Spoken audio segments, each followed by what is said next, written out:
It has been said that education is the key to opportunity and the key out of poverty. Let's now hear from two young people who have dedicated their time and efforts to their education and are now ready to reap the rewards. This is Beetham Success Stories.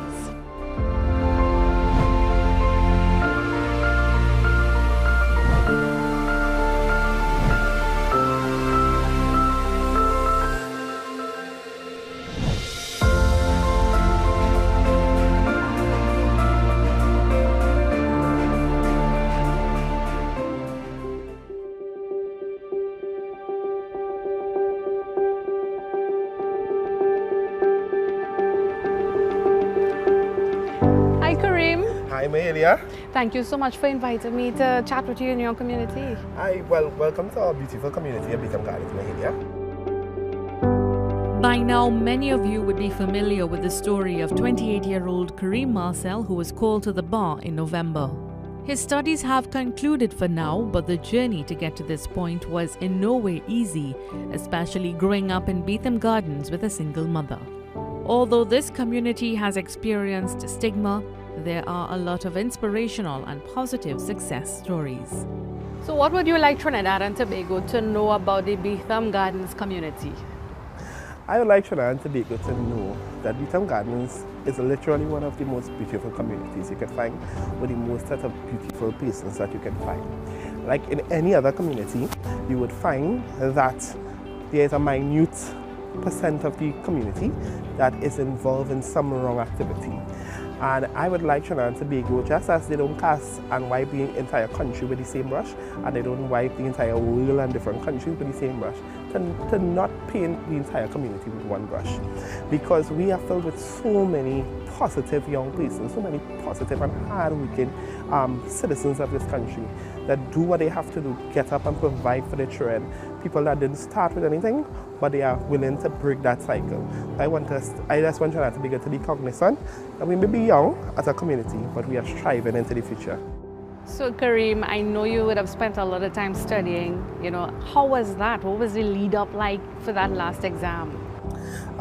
It was in fact difficult. In fact, I had a lot of anxiety and pressure because it's your last set of exams, and you want to make sure that you could succeed in the exams and graduate with everyone at the same time and so on. So whilst it was online, it was really intense because we had essentially what would have been intense 24-hour exams. So no sleep for that 24 hours. You make sure you get rest the day before if you could, because you still have to study. Although you don't have to memorize, you still have to know the law, you still have to know the principles.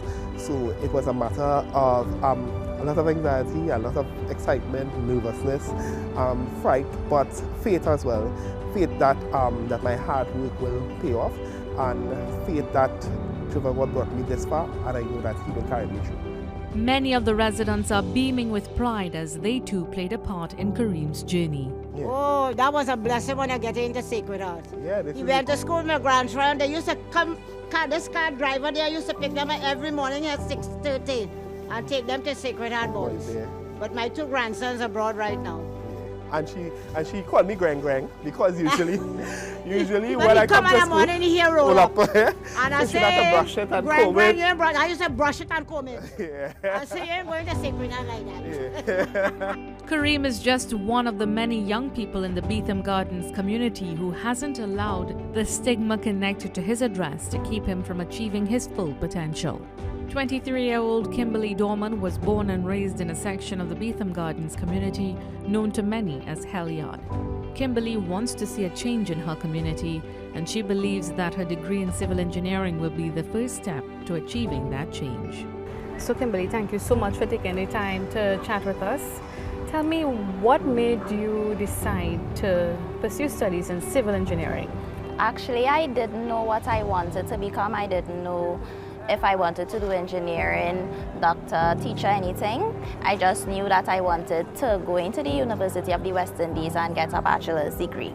However, during the years in my community, Beetham Gardens, there were a lot of poor infrastructures, and also there were sewer problems at my home itself, so I was able to witness these sewer problems.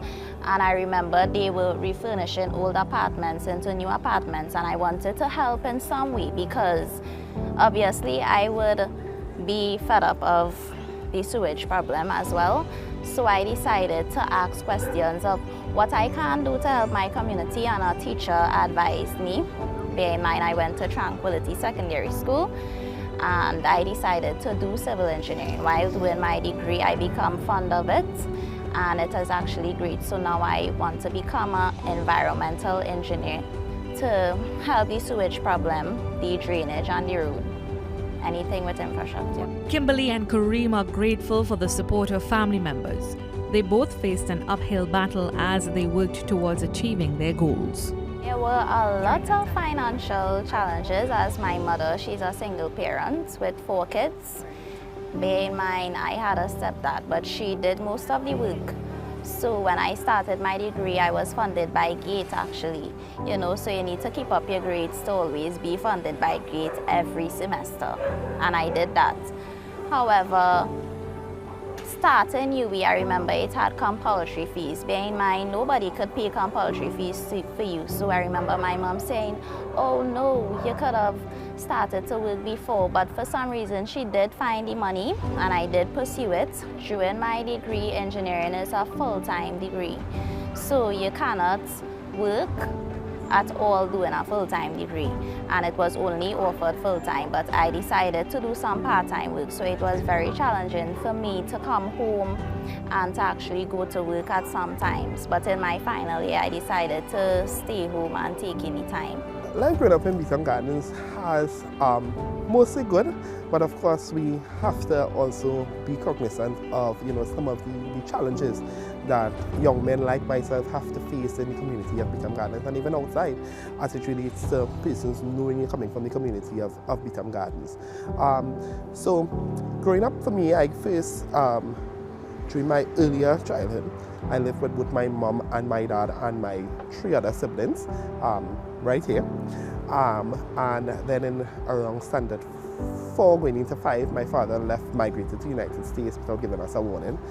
Went and married and started a new life and left my mom to grow us up. Whilst at that time, my father was a market sweeper, my mom was a preschool teacher, both working for minimum wage, having to send 4 children to school, to pay bills and to get on with life. So even when my father was here, it was difficult, financially. But we were always rich in morals and values. It's something that my mother prides herself on. Always say that it's better to come home with less. You can't count for anything, don't bring it home, don't bring an extra pen, don't bring an extra pencil, no matter what the case may be. So when my father left, it took a toll on the family and so on.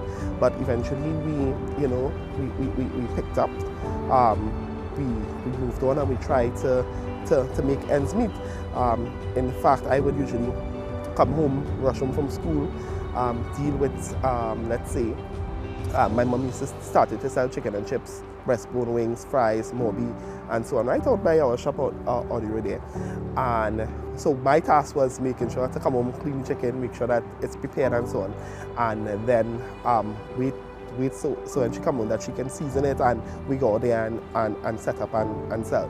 So that is some of the challenges that we had to face in order to make ends meet. I'm the first person in my immediate family of my mother children in order to go university and so on. And it's something that I had a lot of faith in from very young. It's something that I dreamed about. Something that I worked hard for, that I prayed for.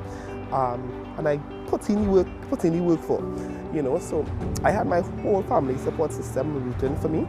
Although my father was abroad and he's in prison now serving a life sentence, 35 years to parole, because he would have, when he migrated and married, he ended up killing his wife, stabbing her to death. I think that's putting it mildly, because I think that Beetham Garden is undoubtedly in Trinidad and Tobago the most stigmatized community in Trinidad and Tobago. I think that whenever persons want to compare the worst of Trinidad and Tobago, they use Beetham as an example. Oftentimes, even when I go to school, when I go to different places, growing up, and from the moment that persons hear that I'm from the community of Beetham Gardens, they poke fun at me, they laugh at me, they make discriminatory statements. Children who sometimes, I mean, at many a times, you know, I went to Sacred Heart Boys High School, and I went to Trinity College and so on. And even at that time going to school, you had young children at that time in my class and so on, who shouldn't be prejudicial or, you know, have those kind of things, but they came from homes and families at times, some of them, who they would have heard saying these things. So they think that it was okay to get up and call me Beetham rat, or to call me, you know, to tell me, you know, anything smelling nasty in the class or something. Hey, the one that is a Beetham rat, or the one that is a Beetham boy. In terms of the stigmatization and as it relates to persons being stigmatized and prevented job opportunities, I think that that's on every street that you go, you will at least find 3 or 4 stories of somebody telling you that whether it was regards to getting a security job, sometimes it's whether in a clothing store, to even to certain government institutions. So when we talk about systematic stigma and systematic oppression, many of times it's not, the issue don't lie with the government. I mean, it's society, you know. So that is some of the things that, you know, that we have to endure. But we are making strides. We are making connection. Every day, I mean, I never had to, at any time, change my address in order to get anything, because I fought for that, and it's a fight that I continue to fight and to be a representative of my community and go out there. And almost every single place that I have worked, I have been able to make connections and be able, whether it's an internship for a young person in Beetham, whether it's an internship for somebody in Chanchan, or whatever the community, I go there as an ambassador for my community and try to create opportunities and create ways in which we can break that cycle. Kimberly also took time to share her experiences with us. The stigma was really harsh, especially someone like me. I'm very quiet. I'm always inside, never outside, but a lot of people knows me in the area as I grew up in the area. However, being on the outside, from the time people hear you from Beetham Gardens, they say, no, you don't look like a Beetham child, or you don't look like you went to UE or anything. So because I am from Beetham Gardens, so I was actually happy to show them that I am from Beetham Gardens. They are both working along with many others in this community to make a difference. There is, however, one incident which stood out for Kareem. He wants the killing of young people throughout the country to come to an end. I remember just 10 years ago, I was sitting right there on that bench here. And when I was sitting by myself, with 3 or 4 other friends, we were sitting in Lyman. And whilst we were there was recently a killing of the night before, killing of somebody involved in criminal activity. And what happened is there was a war between phases 1 to 3 and phases 4 and 5. And so the war just started in Beetham. And so right after that 3 days, it literally was the borderline. So we sat there doing what we have to do, Lyman, eating, drinking. And I perhaps was in form 5. However, there was a young man who I grew up with. And he just came and asked me, because it was my mother's birthday the night before, and he came and he asked me to go and get some food frames. So I went inside right here, got the food frame, came out, talked to him, and he left out with it. And I went back and speaking with my friend. He was in fact involved in criminal activity. I grew up with him, and so on. But somebody would have passed, saw us speaking, and would have said that, well, informed the warring gang that, well, he's there. So before you know it, you had 3 gunmen coming down the road to kill him. But because the way how everyone was built in terms of our physical structure, I was the only one that was tall and slim at the time that would have looked like him. So it was a case of they mistaken me for him. And I had 3 gunmen with big guns shooting me, and I had to run across from the over the highway during the passing car and run for at least until we reached down to the MP station with gunmen shooting at me. And you know, I could have lost my life off of the basis of mistaken identity. So what was that feeling like for you, knowing that you had to run away from these gunmen? You were a young man at the time. What was going through your mind? It was the most frightening day of my life. It was one of the most surreal moments. I literally saw my life flash before my eyes. It was the moment that I had the most fear in my life, because apart from these shooting gunmen coming at me, I had to run in between traffic, and I remember running towards the lamppost in the middle of the highway, and before I reach the lamppost, I'm hearing bullets bouncing off that light pole. You know, just running by faith and praying and praying and praying. And to me, when I reflect upon it, and eventually that situation is what brought back peace in Beetham Gardens. It's because persons realize, you know, my mom went, different persons from the community went, I remember Senior Superintendent Alain at the time of the IATF, they got involved and they met with the Warren gangs, and they, you know, they asked them, what if, you know, you all had really take this young man's life? You know, a young man has so much promise and so on. What would have been the situation? So eventually they were able to work, you know, with my mother leading the charge in order to bring back peace in the community. And today 1 to 5 in Beetham Gardens is one united community. But it just goes to show the effect of what gang violence will cause. So when I see young men 14 years and 15 years and young men in our communities being killed throughout East Port of Spain and throughout Trinidad and Tobago, you don't know who you are killing. You don't know if you're killing your next doctor, your next lawyer, your next prime minister, your next person with a cure for cancer or cure for AIDS. You literally don't know. And that, you know, sometimes, you know, when I look back upon it, you know, even as the day that when I was called to the bar, is something that played heavily on my mind. That here you could have been not being able to experience this, not being able to experience your full potential, not being able to make your mother proud, and perhaps people thinking that, yeah, it's not possible. But, you know, thankfully Jehovah God guided me and He protected me.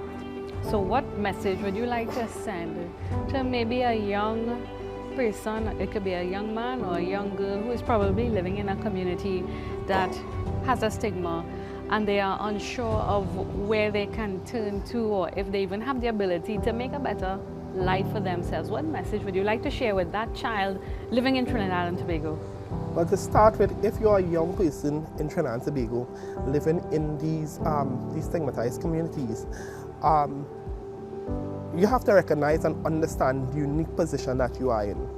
You have the ability to forge a new path. You have an ability to lift up young persons coming after you and to set great examples for them. What it means is that you yourself must carry about yourself at a certain standard in terms of where you would want to see so many young persons and other persons in your community caring about themselves and being ambassadors. You are an ambassador for your community, you are an ambassador for your family, you are an ambassador for every marginalized community in Trinidad and Tobago. So when you go there and you get the opportunities, make the best of it. Go there, work hard with dignity, with honor, with respect. Kimberly agrees. She is on a mission to offer support to those in need. I decided to help my community, started helping my community in some way. So about now, I'm the secretary of the executive of the Beetham Gardens Interagency Task Force Police Youth Club. That's the community center down at Phase 2. About now, I tutor kids. I actually help them deal with planning and projects and all these things. So I want young people to know that regardless of where you come from, what school you go to, you could become anything that you want to be. Even if you're learning slow at school, because not all people start off intelligent at school. You know, you have to build up. So about now, I am trying to tutor some Form 5s. They are sitting CXC next year, so I'm praying that they get through. And soon enough, when we launch the homework center, I would love to tutor the lower forms and also, you know, vulnerable kids. We are working collectively in order to improve that knowledge and know that everybody, no matter what you put in, whether you want to be the best footballer, you want to be a national footballer, you want to be the best volleyballer, you want to be an attorney, you want to be a doctor, you want to be the best mason that you have, take full advantage of the opportunities of Kate, of MUS, of CCC, of YTEP, of MyLAT, of MyPath, so many different government policy. You go there, you get yourself educated, you get yourself equipped for life, and you go there and you try to make the best at half. Meanwhile, on this end, and as for me, I would continue to advocate so that it would be easier. It would be easier for you when you enter that interview room. It would be easier for you when you apply to go to a certain school, because we are collectively trying to make that difference.